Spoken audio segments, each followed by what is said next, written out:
আসসালামু আলাইকুম, কেমন আছেন সবাই? আজকে সাংবাদিকদের ভাইদের নিয়ে কিছু বলতে চাই। বাংলাদেশের কোথাও না কোথাও প্রতিনিয়ত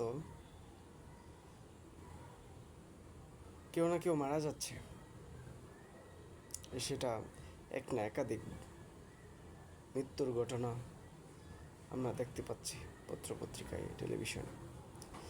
আর আমাদের দেশের জার্নালিস্টরা, সাংবাদিক ভাইরা নিউজ করতেছেন যে তারা গণপিটুনিতে মারা যাচ্ছে।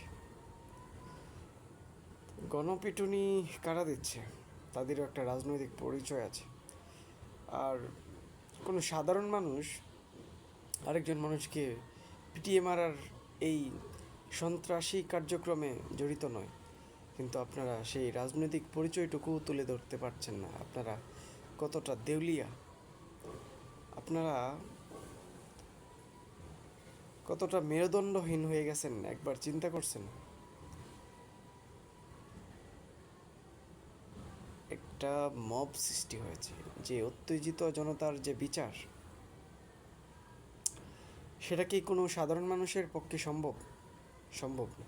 যার রাজনৈতিক পরিচয় আছে, যার এলাকায় পাওয়ার আছে, যার ব্যাকগ্রাউন্ড ওই রকম, তারাই শুধু এই অ্যাক্টিভিটিস, সন্ত্রাসী অ্যাক্টিভিটিসে জড়িত, এবং তাদের পরিচয়টুকু দিতে পারতেছে না সাংবাদিকরা। আগে যেরকম কিছু হলেই ছাত্রলীগ, যুবলীগ পরিচয় বলতে পারতেন, এখন কেন পারেন না? এখন কেন বলতে পারেন না যে এটা ছাত্র শিবির করতেছে, এটা ছাত্র দল করতেছে, এটা যুবদলের কাজ, বা এটা জামাত বা বিএনপি করতেছে? আপনাদের সেই মেরুদণ্ডটুকু হারিয়েছেন। মানে আওয়ামী লীগ আপনাদের মতকে সহ্য করত, বা স্পেস দিত আপনারা কথা বলার। অন্য দলের কাছ থেকে সেটা আজকে কি পাচ্ছেন? পাচ্ছেন না। যারা আজকে বলতো শুধু মত প্রকাশের স্বাধীনতা চাই, মত প্রকাশের স্বাধীনতা চাই, তাদের আজকে একই বেহাল দশা। আপনারা সত্যটুকু লিখতে পারতেছেন না, বলতে পারতেছেন না। এই স্বাধীনতা চেয়েছিলেন, কেমন বোধ করছেন এখন? আপনারা সাহস করে সত্য বলুন। যারা এই গণপিটুনি দিচ্ছে তাদের পরিচয় প্রকাশ করুন, অন্যথায় এই